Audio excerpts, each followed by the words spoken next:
Noong taong 2000, sa isang liblib na baryo sa paanan ng kabundukan ng Canlaon Negros, naninirahan si Lolo Delfin, isang kilalang albularyo na ginagalang ng mga taga-baryo dahil sa kabutihan ng kanyang puso.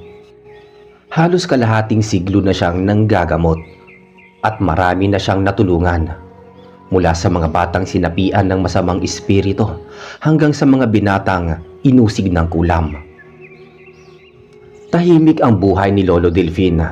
Nakatira siya sa isang lumang bahay kubo na napalilibutan ng mga punong saging, mangga at ilang matandang puno ng balite na sinasabing tirahan ng mga nilalang na hindi nakikita. Madalas siyang nag-iisa pero hindi kailanman siya natatakot. Ang tanging kasama niya ay ang kanyang aso, si Bantay, at ang mutyang itim na bato na nakasabit sa kanyang bewang. Isang gabi ng Setyembre, bandang 10:00, habang pinapatay niya na ang gasera, napansin ni Lolo Delfin na malamig ang hangin. Umuugong ang mga dahon at tila may mga matang nakamasid mula sa dilim ng kagubatan sa likod ng kanyang bahay. Kung sino ka man, huwag mong guluhin ang aking tahanan. Tahimik muli ang paligid, ngunit ilang saglit pa'y narinig niyang umatungal ang aso. Tila may kinakalaban. Agad siyang lumabas, hawak ang kanyang baston na may ukit ng krus. At nakita niyang si Bantay ay nakatayo sa tapat ng kakahuyan. Nakatindig ang balahibo at nangangalit ang ngipin. Sa dilim, isang anino ng lalaki ang unti-unting lumitaw. Maputi ang balat, matikas ang tindig, at ang mga matay kumikislap sa bughaw na liwanag. Hindi nagulat si Lolo Delfin. Sa tagal niya sa panggagamot, alam niyang hindi ito karaniwang nilalang. Hindi mo kailangang matakot, matanda. Ako si Azazel, isang engkanto ng kagubatang ito. Nais kitang tulungan. Tinitigan siya ni Lolo Delfin. Tulungan? Bakit naman ako kailangan tulungan ng tulad mo? May panganib na darating. May mga itim na nilalang mula sa hilagang bahagi ng bundok. Hindi tao, hindi rin hayop. Uhaw sila sa dugo ng tao at nakarating na sa paligid ng baryong ito. Mga nilalang ng dilim. Matagal nang walang lumalabas na ganoon dito. Ngunit ngayon, may mga dahilan sila para bumalik. May isang batang babae na ipinanganak kagabi. Ang kanyang dugo ay dalisay. Iyon ang hinahanap nila. Wika ng engkantong si Azazel. Napatigil si Lolo Delfin. Kilala niya ang sanggol na tinutukoy. Anak iyon ni Rosa, isang babaeng tinulungan niyang manganak noong umaga. Hindi ko hayaang may mangyaring masama sa batang yon. Ngunit bakit mo ako tinutulungan? Dahil minsan akong nagmahal ng tao. At dahil sa kabutihan ng puso niya, ipinangako kong poprotektahan ko ang mga katulad niya. Hindi na nagsalita pa si Lolo Delfin. Nagsindi siya ng 3 kandila sa harap ng bahay at naglatag ng asin sa pintuan. Si Azazel naman ay tumingin sa langit, tila may nararamdaman. Paparating na sila. Huwag kang lalabas hanggat di ko sinasabi. Wika niya. Mula sa kakahuyan, umalingaw-ngaw ang mga nakakaparindig balahibong alulong, kasunod ng halakhak na parang mula sa mga demonyo. Ang hangin ay biglang lumamig at may amoy na mabaho, tila nabubulok na laman. Kinuha ni Lolo Delfin ang kanyang boteng may langis ng nyog na may dasal. Sabay saboy sa paligid. Sa ngalan ng liwanag at kabutihan, huwag kang papasok sa tahanan ito. Ngunit biglang gumalaw ang bubong, may tumalon mula sa taas, at sa isang nilalang na may mahahabang kuko at pulang mata ang bumagsak sa harapan ng bahay. Azazel! Sigaw ng albularyo. Sa isang kisap mata, lumitaw si Azazel. Kumikislap ang katawan sa liwanag na parang ginto. Itinaas niya ang kamay at sa sandaling yun nagliyab ang paligid ng nilalang. Pumiglas ito, umalulong at naglaho sa hangin. Isa pa lang yun sa kanila. Ngunit darating pa ang iba. Huminga ng malalim si Lolo Delfina. Kung ganun kailangan nating ihanda ang buong baryo. Hindi ako papayag na may mamatay. Kinabukasan, nagtipon si Lolo Delfin sa gitna ng baryo. Mga kababayan, may mga masasamang espiritong naglalakad muli sa paligid. Hindi ito pananakot. Ito ay babala. Kung ayaw ninyong may madamay, sundin ninyo ang sasabihin ko. Tahimik ang mga tao, ngunit halatang may takot sa kanilang mga mata. Anong dapat namin gawin, Lolo Delfina? Tanong ni Rosa, nakarga ang anak niyang sanggol. Sa gabi nito, huwag kayong lalabas. Maglagay ng asin sa paligid ng bahay ninyo. At kung may marinig kayong kaluskos o iyak sa labas, huwag ninyong bubuksan ang pinto. Samantala, sa lilim ng kakahuyan, pinagmamasdan ni Azazel ang baryo. Sa kanyang isipan, alam niyang hindi madaling labanan ang mga nilalang ng kadiliman. Ngunit sa puso niya, ramdam niyang may kakaibang lakas ang albularyong matanda. Lumipas ang araw. Dumating muli ang gabi. Tahimik ang baryo, ngunit sa malayo ay maririnig ang mga pakpak na nagbubugso at mga tinig na tila bumubulong ng pangalan. Delfina. Nang marinig iyon ng matanda, alam niyang hindi ordinaryo ang gabing yun. Muling lumitaw si Azazel sa harap ng bahay. Handa ka na ba? Tanong ng engkanto. Matagal na akong handa. Hindi ako nabubuhay para lang tumakbo sa dilim. Muling dumagundong ang hangin. Sa sandaling yon, nagsimula ang laban ng liwanag at dilim sa liblib na baryo ng Kanlaon. Sa labas ng bahay ni Lolo Delfin, tila bumigat ang hangin. Ang mga dahon ng saging ay nagsasayawan sa bugso ng malamig na simoy. At ang mga alitaptap ay biglang naglaho.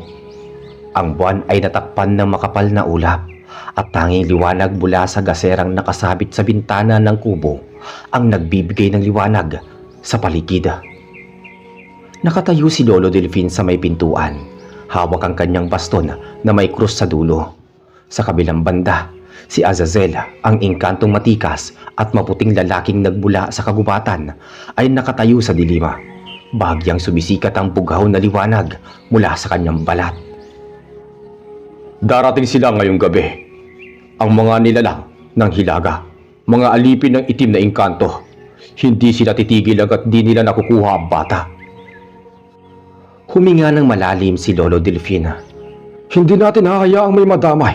Handa na ako. Ngunit tandaan mo, matanda, ang laban na ito ay hindi basta-basta. Kapag pumasok ka sa dilim, baka hindi ka na makabalik. Mas pipiliin kong hindi makabalik kaysa pabayaan ng mga inosente. Sa sandaling yun, umalingaw-ngaw ang malakas na iyakan ng aso sa paligid ng baryo. May mga kabig ng pakpak, may mga kaluskus sa bubungan ng mga bahay. Ang mga bata ay nagising at umiyak, at ang mga nanay ay nagsisindi ng mga kandila sa altar. Si Rosa, ang inang bagong panganak, ay nanginginig habang niyayakap ang sanggol. Lolo Delfina, nandito na sila! Sigaw niya. Tumakbo si Lolo Delfin patungo sa bahay ni Rosa, kasama si Azazel na biglang naglaho at lumitaw sa bubungan ng bahay. Habang tumatakbo, pinapahid ng matanda ang langis ng nyog sa kanyang mga palad at binubulungan ng dasal. Pagdating nila sa bahay, nakita nila gumagalaw ang bubong. May mga itim na anino na parang taong, ngunit mahaba ang mga kamay at paa, at ang mga mata ay kumikislap na pula. Mga anino ng gabok, mga alipin ng itim na engkanto. Hindi sila nasusugatan ng ordinaryong sandata. Ngunit nasusunog sila sa liwanag. Sa ngalan ng liwanag, huwag kang papasok dito. Sumirit ang apoy sa paligid ng bahay, at ang mga nilalang ay umatras. Umuungol na parang mga nasusunog na hayop.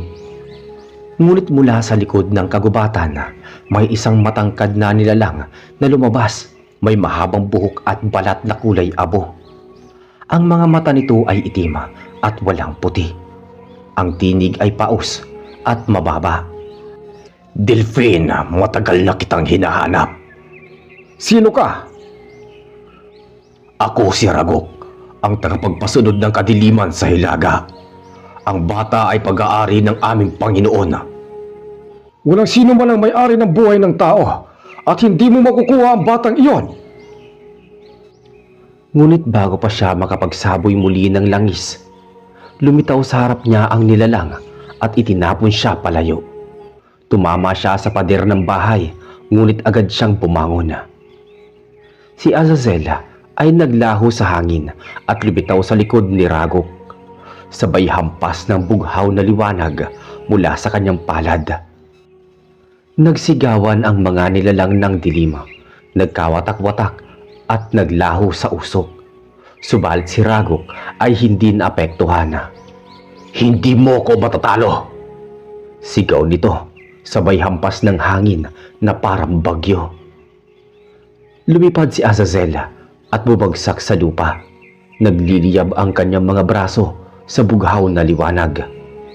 Azazel, kaya mo pa? Hindi ako aalis hanggat hindi ligtas ang batang iyon. Sagot ni Azazel. Muling nagbanggaan ang kanilang mga lakas. Ang hangin ay nag-iba ng daloy at ang lupa ay umalog. Ang mga alon ng enerhiya ay tumama sa mga puno at isa-isang nabuwal ang mga ito. Ang baryo ay ginising ng ingay at ilaw. Habang naglalaban sina Azazel at Ragok, tumakbo si Lolo Delphine papasok sa bahay ni Rosa. Rosa, ilabas mo ang bata. Natatakot ako, Lolo. Hindi ko alam ang gagawin ko. Makinig ka sa akin. Dalhin mo ito sa bahay ko. Doon tayo magkukubli. Habang papalabas sila, sumigaw si Azazel. Delphine, umalis na kayo. Ako nang bahala dito. Ngunit umalingaw-ngaw ang tinig ni Ragok. Walang makakatakas sa akin. Nang akmang tatamaan sila ng malaking alon ng hangin, itinaas ni Azazel ang kanyang mga kamay at lumikha ng liwanag na pader. Nabulag si Ragok at umurong. Ngunit alam nilang pansamantala lamang iyon. Bilisan ninyo. Itago niyo ang sanggol bago dumating ang araw. Sabi ni Azazel. Tumakbo si Lolo Delphine at si Rosa patungo sa kubo ng matanda. Doon nila inilapag ang bata sa altar at nagsindi si Lolo Delphine ng 3 kandila. Liwanag ng langit, iligtas mo kami. Ang paligid ay kumaluskos. Ang mga nilalang na naglaho kanina ay muling naglitawan.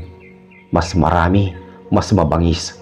Ngunit bago pa man sila makalapit, isang malakas na liwanag ang bumalot sa bahay.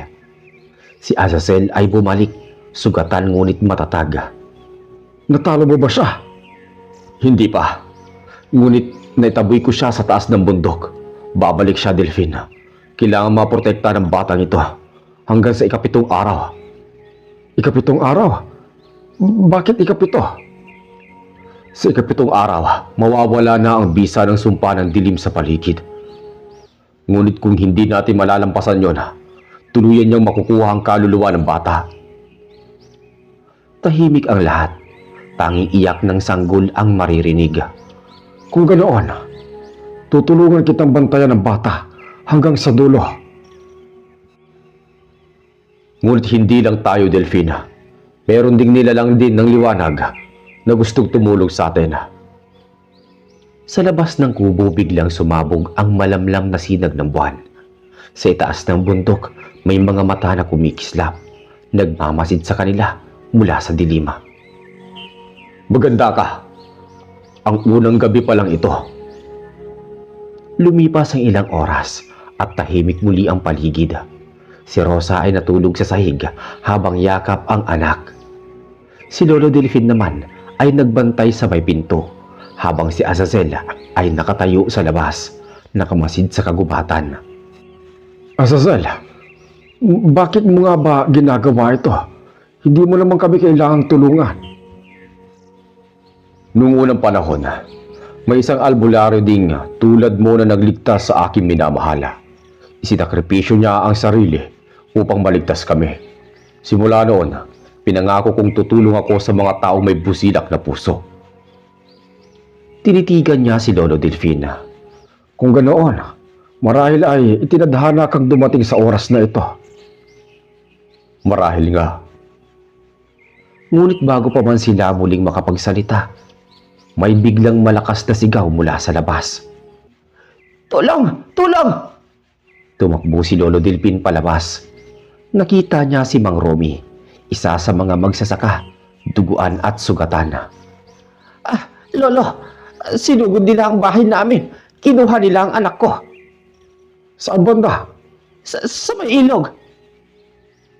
Delfin, bantayan mo ang bata. Ako nang pupunta. Hindi. Ako ang gagamot. Ikaw ang lalaban. Sasamahan kita. Kung ganon, sumunod ka. Mabilis silang tumakbo patungo sa ilog, habang sa likod nila naiwan si Rosa na nanginginig sa takot. Sa langit naghalo ang buwan at ang kagubatan ay tila huminga ng kasamaan. Sa ilog naman, bumungad sa kanila ang mga nakakatindig balahibong tanawin. Isang babae na nakabitin sa puno at sa ilalim nito ay may mga aninong kumakain ng laman. Diyos ko, anong mga to? Itinaas ni Azazel ang kanyang kamay at isang malakas na liwanag ang sumabog. Tinamaan ang mga nilalang, isa-isa silang nagliyab at naglaho. Ngunit ang kanilang huni ay nananatili sa hangin. Simula pa lang ito ng mas malaking digmaan, sabi ni Azazel. Nagpatuloy ang katahimikan ng gabi matapos mawasak ang mga nilalang sa may ilog. Ang tubig ay muling tumahimik, ngunit ang amoy ng dugo ay nananatili sa hangin. Nakatayo si Lolo Delfin sa tabi ng puno, hinihingal at pinapahid ang pawis sa noo, habang si Azazel ay nakatingin sa kalangitan. Hawak pa rin ang kanyang bughaw na liwanag sa may kamay. Hindi sila mga ordinaryong halimaw. Mga nilalang sila na sumisipsip ng dugo sa kagubatan. Sumagot si Azazel na tila nag-iisip. May mas makapangyarihang nilalang na nagbangon sa kanila. Si Ragok. Si Ragok lamang ang tagapagdala. Sa tuktok ng bundok, may isang nilalang na mas malakas pa sa kanya. Ang pinuno ng kadiliman sa bahaging ito ng lupain. At iyong dahilan kung bakit gusto nilang kunin ang sanggol. Oo, ang dugo ng bata ay may liwanag. Kapag nasipsip nila yon, makakapasok ang kanilang pinuno sa daigdig ng tao. Tahimik silang pareho habang bumabalik sa baryo. Ang mga kuliglig ay tila nawala sa paligid at ang mga aninong dumaan sa mga puno ay parang nakamasid sa kanila. Habang naglalakad, napansin ni Lolo Delfin na ang mga mata ni Azazel ay tila nagliliwanag ng bahagya. Azazel, ikaw ba'y sugatan? Hindi ako madaling masugatan, Delfin. Pero ramdam kong mahina na ang hangin. Unti-unti nang lumalakas ang kapangyarihan ng kadiliman. Pagdating nila sa baryo, nakita nila si Rosa na umiiyak sa harap ng bahay ni Lolo Delfin. "Lolo, hindi ko alam kung anong nangyari. Bigla pong lumamig ang paligid at parang may humawak sa bintana." Agad na lumapit si Lolo Delfin at binuksan ang pinto.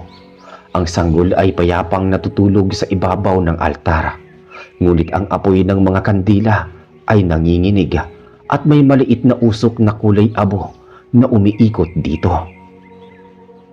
May espiritong sumusubok pumasok, sabi ni Azazel.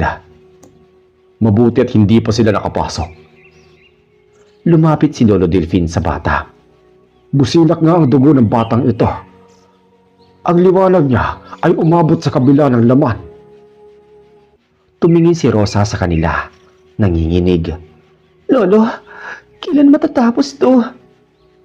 Sa ikapitong gabi, hanggat di pa sumisikat ang araw sa ikapitong umaga, kailangan nating bantayan ang batang ito. Tahimik na lumipas ang mga oras. Si Azazel ay nakamasid sa labas ng bahay Habang si Lolo Delfin naman ay patuloy na pagdarasal ang ginagawa at paghahanda ng mga halamang gamot, asin at langis. Si Rosa ay halos di na makatulog, yakap ang sanggol habang umiiyak. Kinabukasan bandang hapon, pumunta sa bahay si Mang Romy. Dala ang ilang sako ng asin at langis. Lola, ito po yung mga hinihingi ninyong gamit.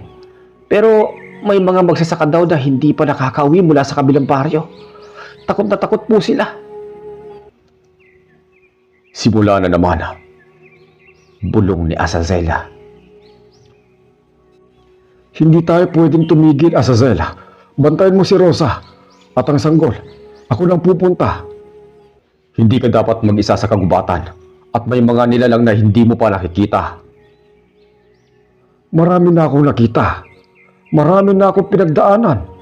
Isa kang engkanto ng liwanag, ngunit ako ay tao lamang. Kaya kung may dapat mawala, ako na yon. Sumandali ang katahimikan bago tumango si Azazela. Kung ganon, hindi kita pipigilan, pero bibigyan kita ng proteksyon. Kinuha ni Azazel ang isang maliit na mutya mula sa kanyang dibdib. Isang asul na bato na kumikislap. Isabit mo ito sa iyong dibdib. Kapag nasa panganib ka, tatawag ito sa akin. Tinanggap ni Lolo Delfin ang mutya. Maraming salamat, Azazel. Sa tulong mo, mabibigyan natin ng pag-asa ang mga tao dito. Lumabas siya at naglakad patungo sa kabilang baryo. Hawak ang kanyang baston at ang mutya sa leeg.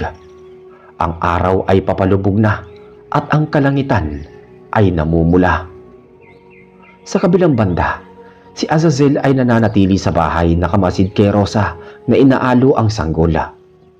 Hindi ko alam kung paano ko kayo mapoprotektahan mag-isa, sabi niya. May tiwala ako kay Lolo. Matagal na siyang ginagabayan ng liwanag. Ngunit biglang kumulog sa di kalayuan at ang lupa ay bahagyang umalog. Hindi yun ordinaryong kulog. Nagbubukas ng lagusan. Sa kagubatan, narating ni Lolo Delfin ng isang lumang daan. Sa gitna ng daan, may mga bakas ng paa na tila nagmula sa mabigat na hayop. Habang sinusundan niya iyon, narinig niya ang mahinang iyak. May tao ba dyan? Lumabas mula sa damuhan ang isang batang lalaki. Duguan at halos hindi na makatayo. Lolo, tulungan niyo po ako. Kinuha nila si tatay. Agad niyang nilapitan ang bata at binigyan ng gamot mula sa kanyang dala. Huminahon ka, anak. Nasaan ang tatay mo? Sa may kuweba po. Dinala ng mga itim na anino. Napatigil si Lolo Delfina. Alam niyang iyon ay isa na namang bitag ng mga nilalang ng kadiliman. Ngunit hindi siya nag-atubili. Tara na, anak. Dalhin mo ko ron. Mabagal silang naglakad hanggang marating nila ang bungad ng kuweba. Mula sa loob ay may malamig na hangin at amoy na bulok. Ang loob ay madilim, ngunit sa dulo ay may kumikislap na mga pulang mata. Magdasal ka lang, anak. Walang masama sa paniniwala sa liwanag. Habang umuusad sila, narinig nila ang boses ni Ragok mula sa loob. Bumalik ka na naman, Delfin. Hindi ka pa rin sumusuko. Hindi ako susuko hanggat may inosente kayong tinatarget.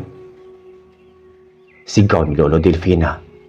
Lumabas si Ragok, mas malaki at mas matindi ang anyo ngayon.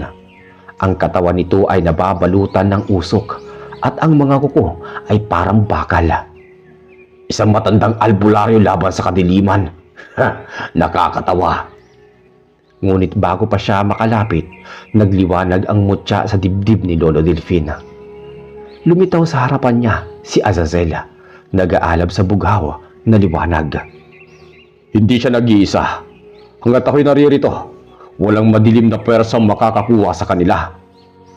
Azazel, taksil ka sa iyong lahi. Mas pinili kong maging tapat sa kabutihan dahil ang dilim na walang direksyon ay walang saysay. Nagliyab ang paligid at muling nagbanggaan ang kanilang mga kapangyarihan. Umalingaw-ngaw ang mga sigaw at hangin sa loob ng kuweba. Si Lolo Delfin ay nagdasal, itinaas ang kanyang baston at ibinuhos ang langis sa lupa, sabay bigkas ng matandang dasal. Sumabog ang liwanag mula sa ilalim ng kanyang mga paa. Si Ragok ay napasigaw, nasusunog ang balat at unti-unting naglalaho. Ngunit bago ito tuluyang mawala, nagsalita pa ito. Hindi niyo ako mapipigilan. Darating ang gabi ng ganap na kadiliman. Pagkatapos ng labang iyon, huminto ang hangin at tumahimik ang paligid. Si Azazel ay lumuhod, pagod at sugatan. Salamat, Delfin. Pero hindi tayo dapat magkampante. Mayroon pang isang nilalang sa bundok ang pinuno ng lahat ng mga to. Kung ganoon, doon tayo pupunta. Habang naglalakad sila pabalik sa baryo, muling naramdaman ni Lolo Delfin ang bigat ng hangin. Sa malayo ng tuktok ng bundok ng kanlaon ay nababalutan ng maitim na ulap. Ang digmaan ng liwanag at dilima ay hindi pa natatapos. Maraming salamat, Azazel. Ang kabutihan mo'y higit pa sa inaasahan ng tao. Hindi ako gumagawa ng kabutihan para purihin. Ginagawa ko ito sapagkat may iilan pa sa inyo na karapat dapat iligtas. Isa ka na doon, Lolo Delfin. Ngunit bakit pinahihintulutan ng inyong daigdig na makalusot sa atin ang mga nilalang ng kadiliman? Dahil sa bawat liwanag ay may anino. Hindi maaaring mawala ang isa nang hindi nawawala ang isa pa. Ang kailangan lamang mga taong hindi natitinag kahit sa gitna ng kadiliman, tulad mo. Kung gayon, habang kaya ko pa, ipagpapatuloy ko ang panggagamot. Hindi ko man kayang labanan ang lahat, pero kaya kong magsindi ng liwanag sa isa man sa kanila. Ngumiti si Azazel at tumingala. Kung lahat ng tao ay may pusong ganyan, baka hindi na kailangan ang mga tulad ko. Sa labas, maririnig ang huni ng mga ibon. Bumukas ang pinto at pumasok si Aling Berta. May dalang basket ng prutas. Lolo Delfin, pasasalamat daw ito ng buong baryo. Wala ka man sa kapangyarihan ikaw ang aming sandikan. Tinanggap ng matanda ang prutas at ngumiti. Hindi ko ito nagawa mag-isa, Aling Berta. May mga nilalang nakasama ako. Mga kaibigan mula sa mundong hindi natin nakikita. Nilalang? Ibig niyo bang sabihin Huwag mo nang alamin. Ang mahalaga, ligtas na tayong lahat. Sa awa ng may kapal, hindi na muli pang naglabas ng usok na itim ang bundok. Hindi na lalabas ang pinakamalakas na kampo ng kadiliman. Habang palabas si Aling Berta, tumingin si Lolo Delfin kay Azazel. Ngunit nawala na ang engkanto. Ang naiwan lamang ay malamig na simoy ng hangin at ang kakaibang liwanag na sumasayaw sa paligid ng kubo. Kinagabihan, naglakad si Lolo Delfin sa tabing ilog. Ang tubig ay malinaw at kalmado at ang buwan ay bilog at maliwanag. Umupo siya sa bato at pinagmasdan ang mga alon. Sa di kalayuan, tila may nakatayong anino. Matangkad, maputi, at nakatingin sa kanya. Azazel, Mahinang tawag ng matanda. ito na ang huling gabi na makikita mo ko sa mundong ito, Lolo Delfin. Tinapos na natin ang sumpa at kailangan bumalik ako sa aming daigdig. Babalik ka pa ba? Hindi ko alam. Ngunit tandaan mo ito, hanggat may kabutihan sa puso ng tao, naroon ako, kahit hindi mo ko makita. Lumapit ang engkanto sa pampang at inilapat ang kamay sa balikat ng matanda. Kung sakaling dumating ang panibagong kadiliman, ipikit mo lamang ang iyong mga mata at isipin mo ang liwanag. Ako nang bahala sa iba. Napaluha si Lolo Delfin. Maraming salamat, kaibigan. Kung wala ka, baka matagal nang nilamon ng kadiliman ng aming baryo. Ngumiti si Azazel. sa kadahan-dahang naglaho sa hangin. Ang mga dahon ng puno ay marahang umikot at ang ilog ay tila nagningning sa liwanag ng buwan. Paalam, Azazel. Mahinang sabi ni Lolo Delfina. Lumipas sa mga taon na tumanda pa lalo si Lolo Delfina, ngunit patuloy pa rin siyang gumagamot ng mga karamdaman at nagtataboy ng mga masasamang espiritu o nilalang. Sa tuwing may pinapanganak sa baryo, siya ang unang tinatawag. Sa tuwing may nagkakasakit, siya ang nilalapitan.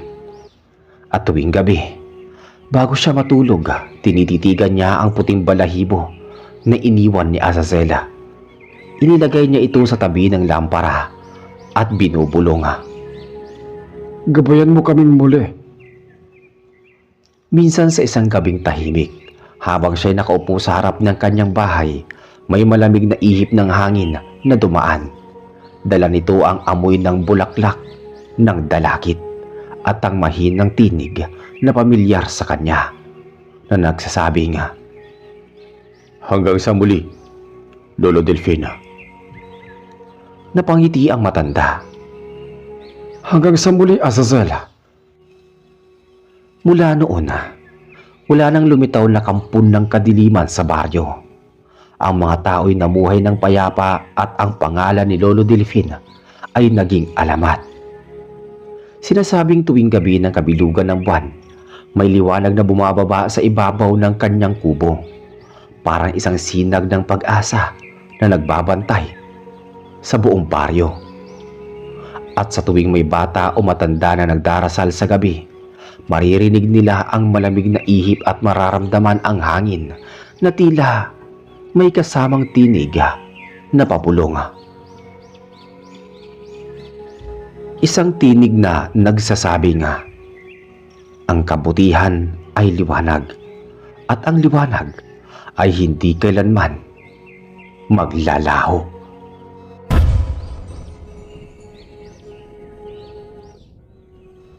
At dito po natatapos ang ating kwento. Maraming salamat po sa inyong pakikinig. Muli, ako po si Reggie, ang inyong narrator dito sa channel na Pagkagat ng Dilima. Hanggang sa muli.